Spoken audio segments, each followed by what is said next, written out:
Selamat pagi dan salam sejahtera kepada semua dan juga Prof. Saf. Hari ini kami akan membentangkan karya seni sebagai sebuah pengetahuan BHM 401E Seminar Studio Seni Halus daripada Grup 5, iaitu saya Vanisha Anak Jekri. Saya Wan Haniza binti Ali. Saya Lim Jisan. Karya seni sebagai pengetahuan. Bagaimana? Okey, peranan dan kepentingan karya seni sering menjadi satu pertanyaan kepada semua masyarakat kerana ramai yang masyarakat berpendapat bahawa karya seni ini merupakan sebuah objek yang berperanan sebagai sebuah objek yang cantik dipertontonkan ke khalayak ramai ataupun menjadi penghias ruang. Biasaannya mereka akan macam kita tengok kalau pergi rumah orang, memang kita akan tengok ada karya seni yang digantung di dinding. Okay, namun adakah mereka yang melihat ataupun yang mempertontonkan karya seni itu tahu bahawa di sebalik setiap karya itu mengandungi maksud dan pengetahuan? Pengetahuan dalam seni ini dia tidak hanya memfokuskan terhadap satu perkara, iaitu direct penyampaian daripada seorang guru kepada seorang pelajar. Okey, yang seperti kita selalu terima. Tapi sebenarnya daripada seni ini sendiri kita dapat mempelajari sesuatu yang lebih meluas.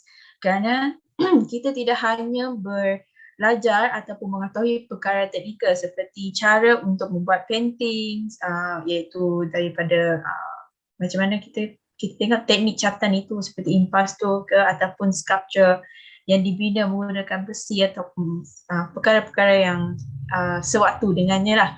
Sebab kita juga bahkan belajar tentang mengenai perasaan, emosi dan hubungan seorang pengkarya dengan apa yang berlaku di sekelilingnya. Okey, saya serahkan pada Niza.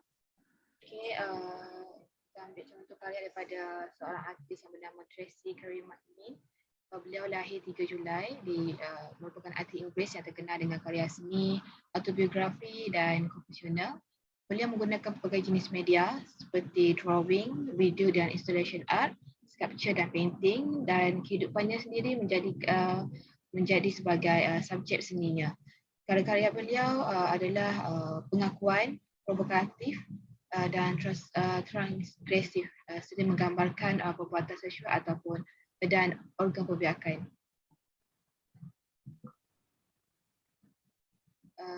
Karya daripada Tracy Emin yang bertajuk My Bed 1998. Karya seni ini adalah pembinaan semula kata pengkarya yang belum siap.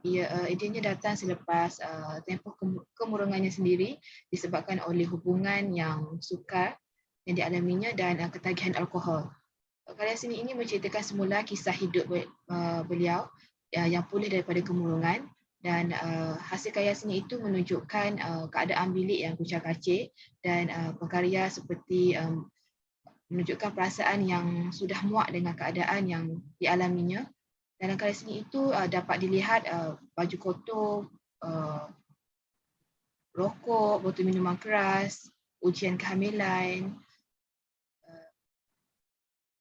tisu renyuk dan sebagainya lah di birai katil.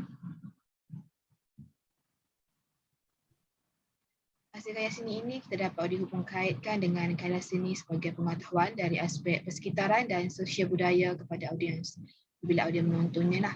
Sebagai contoh, apabila audiens melihat, ia boleh membaca bahagian komponen seperti detektif. Hasil karya seni ini juga menunjukkan bahawa menunjukkan seperti pekarya tidak akan berpaling kepada kisah silamnya dan yang menyakitkan, dan pengalaman yang dikongsikan melalui karya seni ini turut memberikan pengalaman yang tersirat kepada audiens apabila melihat karya ini. Daripada karya seni ini juga, audiens dapat melihat kehidupan sosial pada zaman itu, terkesan akibat daripada kurangnya kasih sayang daripada kedua ibu bapa, tidak mendapat didikan yang sempurna, hubungan terjalin musnah dan kehilangan orang yang tersayang.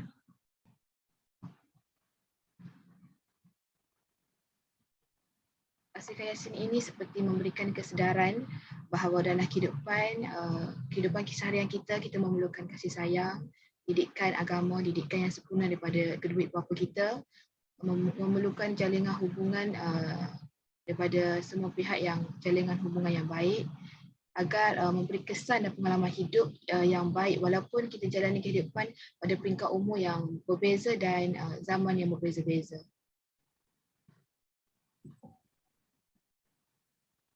Karya seterusnya daripada artis Chimika. Beliau lahir pada 22 Disember 1960.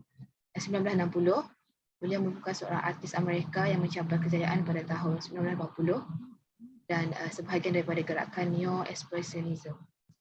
Seni Basquiat memfokuskan pada dikotomi seperti kekayaan berbanding kemiskinan, integrasi berbanding penghasilan dan pengalaman dalaman berbanding luaran.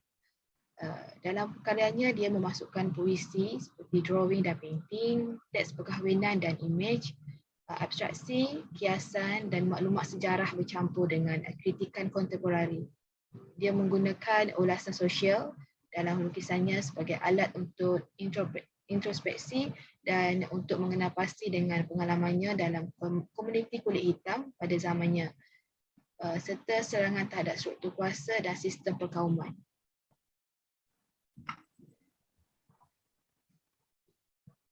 Contoh karya beliau yang bertajuk Untitled. Karya seni bertajuk Untitled 1981 yang terdiri daripada garisan ekspresif, warna terang, tanda, angka dan simbol yang tidak disengajakan menggambarkan estetika visualnya.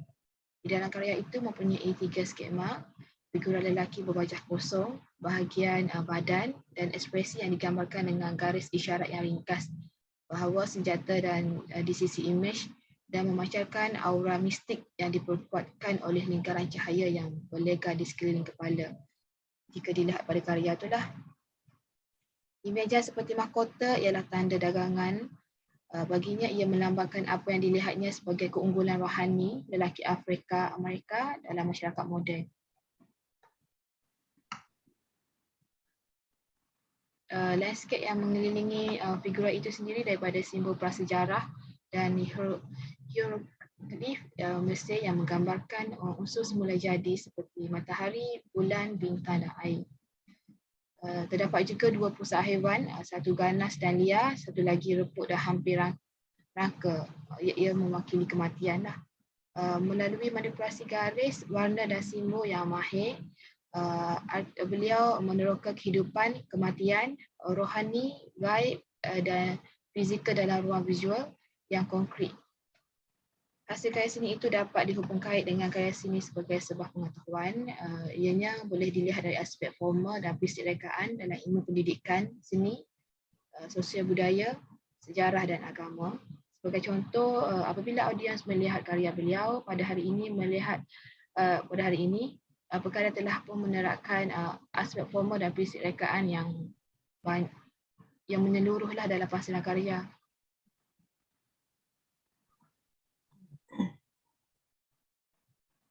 Daripada karya seni itu juga dia mendapat pengetahuan mengenai sosial budaya negara luar berdasarkan daripada kefahaman dan penceritaan daripada karya itu.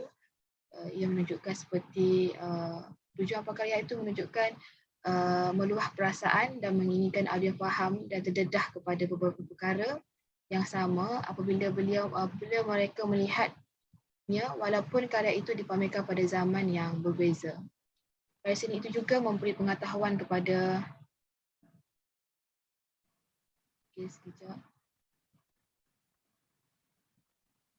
Karya seni itu juga memberi pengetahuan kepada audiens tentang agama,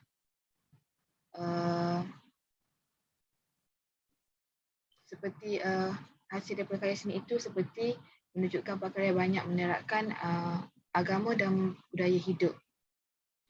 Budaya hidup setiap agama dari zaman ke zaman tidak jauh beza. Perubahannya bergantung kepada keadaan persekitaran, keberadaan seseorang pada ketika itu. Karya seni ini kalau kita lihat, makin kita teliti dan untuk kita fahami banyak perkara yang kita dapat kerana perkara itu sendiri banyak memasukkan elemen kehidupannya di dalam karya tersebut. Dan bersama saya Vanisha Najekri. So ini adalah Shiharu Shiota. Beliau merupakan seorang artis berasal daripada Jepun, dilahirkan di Osaka. Kedua ibu bapanya menjalankan bisnes membuat kotak kayu daripada kotak ikan daripada kayu lah. Diorang ni kira macam pengeksport kotak kayu, kotak ikan lah. Dan beliau sebenarnya mendapatkan pendidikan di Universiti Kyoto Seika. Ada lagi universiti lain yang dia masuk untuk belajar tentang seni. Dan sebenarnya Shiharu Shiota ni tidak mendapat sokongan daripada ibu bapanya untuk mendapatkan pelajaran dalam bidang seni. Dan karya instalasi pertama Shiota bertajuk Becoming Painting, di mana beliau membuat pertunjukan seni performance arts. Okay. Dan merupakan artis instalasi yang berkarya menggunakan benang. Satu-satunya di Jepun lah. Okay. Dan kebanyakan karya beliau menggunakan benang-benang berwarna emas. Okay. Berikut adalah salah satu daripada karya beliau, iaitu Uncertain Journey. Okay, sebuah karya yang merentasi tema hubungan, identiti dan kehilangan. Okay, Shiota ni dia menggunakan benang sebagai sebuah pengantara ataupun media yang sangat peribadi, yang sangat dekat dengan diri dia lah. Bagi Shiota, dia berpendapat bahawa benang tu menciptakan ketegangan sama seperti hubungan antara sesama manusia, iaitu kusut, berinteraksi dan mencipta kekosongan serta membangkitkan kenangan. Bagi beliau, benang itu merupakan jalur ataupun sebagai satu pengikat antara manusia dan seperti kira benang ni dia sebagai mewakili hubungan antara manusia lah. Okay? Jadi dekat sini dia cakap setiap anyaman dan jaringan benang menjadi simbolik kepada suatu hubungan yang dihubungkan dan diperbaiki.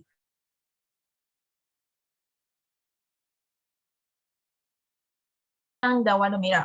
Warna merah bagi Shiota mewakili warna merah darah, simbolik kepada bahagian dalaman badan dan mewakili hubungan kait manusia. Okay. Menurut Shiota, karya beliau Uncertain Journey ini merupakan karya yang dicipta dengan idea tentang perjalanan hidup yang tidak mempunyai destinasi konkret lah. Sebagai contoh, macam dia nak mewakilkan adalah masa dia nanti, sekejap. Okay. Arti di sebaliknya. Okay, sampan tu dia nak jadikan sebagai salah satu teleportasi lah. Macam dia punya kira sampan tu mewakili diri dia dan benang-benang tu adalah jalur kehidupan dia. Okay, dekat sini, daripada karya ini kita mempelajari tentang perjalanan kehidupan. Bagi Shiota, manusia ni akan sentiasa terikat dengan satu hubungan, tak kira dengan sesiapa pun, ibu bapa ataupun kawan-kawan. Dan tiada titik notah tak ada hubungan antara sesama manusia, sebab menurut dia lah, daripada diri dia, okay, manusia ni walaupun dia dah cakap dia takkan ada apa-apa hubungan lagi, dia tak nak terkait dengan orang itu, walau sesusah mana pun kita cakap macam tu, pada akhirnya manusia itu tetap akan berjumpa, akan sentiasa terserempak. So bagi dia itu adalah bagi dia hubungan antara manusia tu memang tidak ada penghujungnya lah, walaupun kita lari daripada mereka itu. Namun Shiota juga berpendapat walaupun perjalanan hidup itu tidak semudah yang dipikirkan, tetapi perjalanan kehidupan kita tu adalah penuh dengan keajaiban, kerana seiring dengan kita bertemu dengan orang-orang yang tidak kehendaki di dalam kehidupan, di situ juga kita mempelajari bahawa banyak perkara yang kita terima. Okay, seperti contoh macam orang bercinta, walaupun end up kita berakhir dengan hubungan yang terkandas, tapi janganlah kita hanya melihat kepada dari segi buruknya sahaja, tetapi kita juga pernah bahagia dengan dia. Kira dia cakap macam tu lah. Okay. And then ini adalah Louis Burgess. Okay. Beliau adalah artis berdarah kacokan Perancis dan Amerika. Dikenali sebagai seorang artis yang menghasilkan karya arca yang bersaiz besar dan instalasi. Dan beliau telah meneroka pelbagai tema di sepanjang beliau berkarya, seperti rumah tangga, keluarga, sexuality, badan, kematian dan ketidaksedaran diri. setiap tema mempunyai kaitan dengan diri beliau lah. Okay, bagi apa yang dia experience sebelum ni, dia jadikan sebagai salah satu karya. Dan seperti yang anda tahu, Burgess ni dia terkenal dengan arca, dengan karya-karya beliau yang berbentuk yang mainly subjek dia adalah laba-laba. Okay, ini adalah karya beliau iaitu Maman in Zurich. Maman ni merupakan sebuah arca instalasi laba-laba yang bersaiz gergasi terletak di Zurich. Okay, arca ni mewakili masuk perlindungan dan kebajikan lah. Maman dia dibina menggunakan keluli dan batu marmar. Okay, badan Maman ni dia kalau korang tengok, okay, badan dia disokong oleh 8 kaki yang lurus dan runcing. Sebab itu kenapa dia buat macam ni, sebab dia nak membolehkan audiens ni untuk berkomunikasi dengan dia punya arca. Okay, untuk membolehkan. Sebab tu kalau korang nampak dekat gambar tu sendiri, kita tengok audiens dia tengah berdiri dekat bawah Maman itulah. Okay, Maman ni dia adalah satu perkataan Jerman yang kalau diterjemah iaitu dia akan membawa maksud sebagai membawa maksud ibu. Okay, Maman ni ibu. Kenapa dia panggil Maman ni sebagai ibu? Dia ada sekisah di sebalik Maman ni. Okay, Maman ni dia Burgess cipta berdasarkan hubungan antara Burgess ibu dia. Okay, Maman ni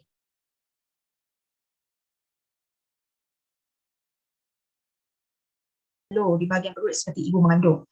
Okay, kenapa dia buat macam tu? Dia nak tunjukkan bahawa ini adalah ibu dia. Okay, sifat kenapa dia samakan Maman ni ataupun laba-laba ni dengan ibu dia, sebab bagi dia waktu ibu dia masih hidup, ibunya seorang yang suka mengait pakaian. Seperti seekor laba-laba juga, laba-laba pun suka mengait dia punya web, spider web, okay? Dan bersifat tegas tetapi penuh dengan kelembutan. Kalau kita tengok, kalau sekarang korang buka YouTube, korang cari video tentang spider ni, kalau korang tengok seekor laba-laba yang betina, dia seorang yang protektif akan anaknya lah. Okay, sifat laba. Oleh sebab tu disamakan sifat ibunya dengan seekor laba-laba. Right? So pengertian di sebalik Maman. Maman ni dia nak nyatakan kerumitan hubungan antara ibu bapa dengan anak mereka. Okay, ketegasan seorang ibu ataupun seorang bapa menyebabkan hubungan mereka kekotlah. Bagi dia, Maman ni, kenapa dia letak Maman ni, kalau kita tengok Maman ni, laba-laba ni, seekor laba-laba dia nampak scary. Okay, sama seperti bila kita tengok ibu bapa kita sekarang, saya rasa kita pun rasa macam takut jugalah nak berkomunikasi walaupun ada waktu dia kita boleh bergurau. Jadi dia nak samakan benda tu. Okay, dan dalam hubungan sebenar Burgess ni dengan ibu dia, Burgess ni dia tidak terlalu rapat dengan ibunya kerana bagi dia, ibu dia macam bila dia nak bercakap ataupun berkomunikasi dengan ibunya, dia rasa macam kekok. Jadi komunikasi itu menyebabkan mereka menjadi semakin, hubungan mereka semakin terbatas lah. Okay, dan daripada situ, Burgess ni, dia punya tanggapan kepada ibunya menjadi berubah, rasa macam aku tak selesa lah dengan ibu aku. Jadi macam itulah. So lebih saya punya dua orang artis ni, dia punya, kalau saya rumuskan, mereka ni lebih menjurus kepada pengetahuan tentang hubungan mereka kepada orang lah.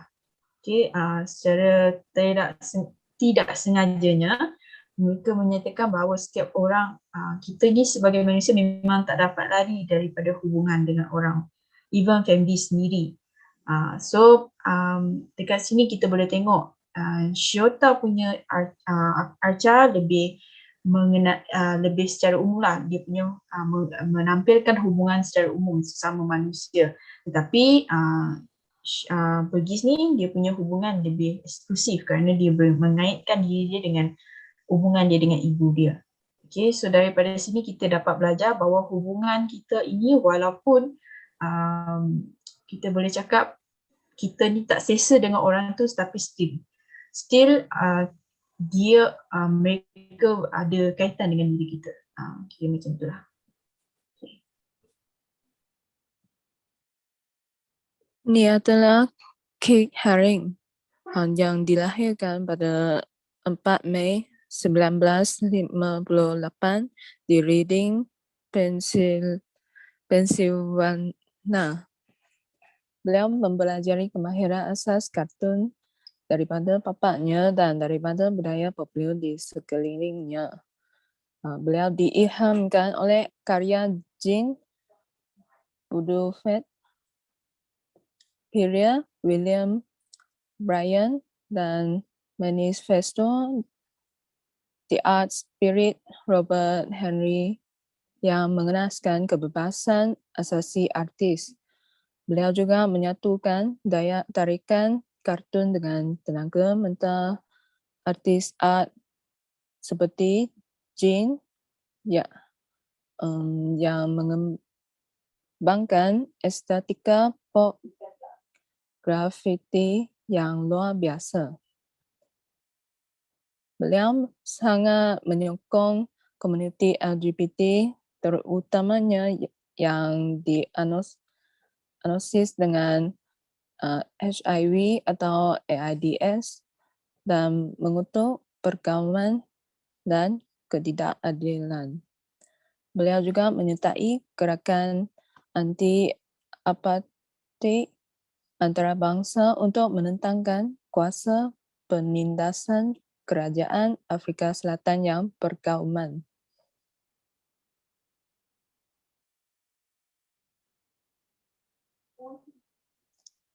Inilah adalah salah satu karya yang famous oleh beliau, iaitu Free South Africa. Kalau tengok gambar, kita boleh dapat nampak ada beberapa siri.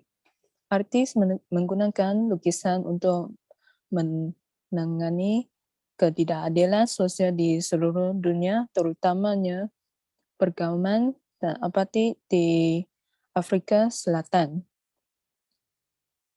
Kita boleh nampak dua figura dalam perjuangan antara satu sama lain dan dapat lihat bagaimana perjuangan ini berlagu. Beliau menggunakan gaya yang berani dan lina untuk menunjukkan hubungan antara majoriti orang hitam dan minoriti orang kulit putih di Afrika Selatan selama bertahun-tahun. Figura sebelah kiri yang lebih besar merupakan sudah menunjukkan perbezaan yang ketara antara orang hitam dan orang putih yang berkuasa dalam politik dan sosial.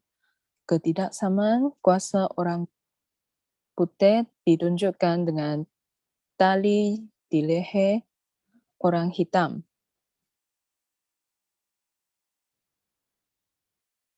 Daripada karya ini, saya sudah dapat pengetahuan dari segi kebebasan menyuarakan hak asasi manusia.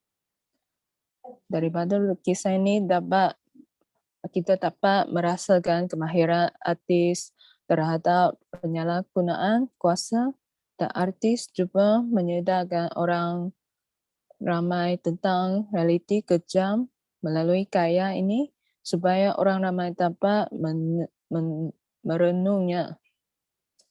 Setiap orang mempunyai hak untuk mempertahankan hak mereka. Tidak kira sesiapa pun, selagi mereka menghadapi ketidakadilan, mereka adalah berhak untuk berkuasa.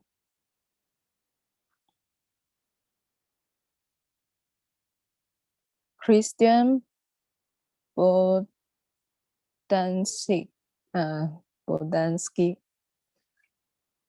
merupakan artis konseptual Perancis kontemporari yang terkenal dengan instalasi fotografinya. Beliau meneliti kehidupan, kematian, dan ingatan dalam karyanya. Beliau sering memfokuskan Holocaust kerana beliau telah mengaburkan sempadan antara kebenaran dan fiction. Beliau dilahirkan pada 6 September 1944 di Paris. Kesan Perang Dunia Kedua telah menjelma sepanjang hayat artis.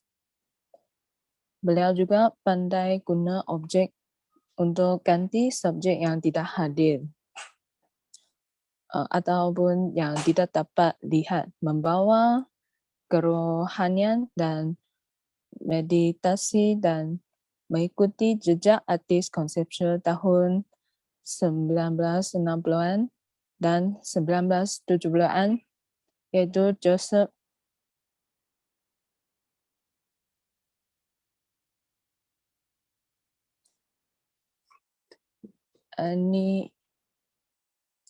Animitas, merupakan karya instalasi yang berskala besar beliau yang terdapat di luar, yaitu Chills Atacama Desert yang terdiri daripada 800 lojing Jepun yang dilekat pada batang yang ditanam dalam tanah.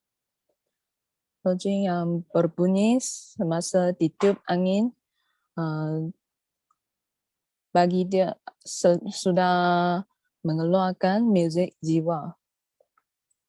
Beliau menghasilkan instalasi ini adalah untuk menghasilkan semula peta bintang pada malam yang artis dilahirkan pada 6 September 1944. Kenapa dia pilih Atacama Desert, iaitu tapak ziarah untuk mengenang orang yang hilang bawah rejim Pinochet. Alma adalah nama retrospektif di Santiago Jiwa. Nama balai cerap terbesar di dunia. Tetapi artis bernama Animitas kerana dia merupakan mezbah yang diletakkan oleh orang asli India di tepi jalan untuk menghormati orang mati. Daripada karya dia, iaitu instalasi Animitas, saya sudah dapat pengetahuan dari segi kehidupan. Biasanya orang takut mati disebabkan hantu. Tetapi artis menggantikan hantu yang tidak hadir atau tidak dapat dilihat dengan objek konkret. Lepas tu, bunyi lojing lembut yang berkibar ditiup angin sudah menjadikan segala-galanya sudah tentu dan tidak lagi menakutkan. Perkara yang tidak dapat kita lihat di permukaan tidak bermakna ia tidak wujud. So, tidak kira perkara apapun, cuba cari cara yang selesa untuk menyesuaikan diri pada keadaan itu, seperti artis menjemahkan hantu dengan lojing Jepun yang lembut. Terima kasih. Daripada seluruh ini, apa yang kita pelajari adalah hubungan antara manusia dan juga tentang kehidupan, tentang apa lagi? Ya, jadi daripada situ kita bukan sahaja belajar tentang perkara yang kita dah biasa belajar, yang daripada buku, daripada apa yang diajarkan oleh lecturer kita kepada kita, tetapi kita juga sepatutnya belajar duniawi pula tentang perkara-perkara seperti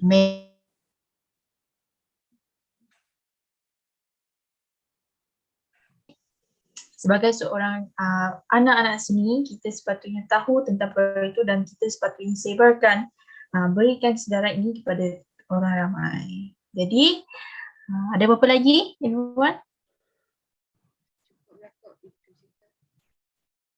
Okey. Jadi itu saja daripada kami. Sekian, terima kasih.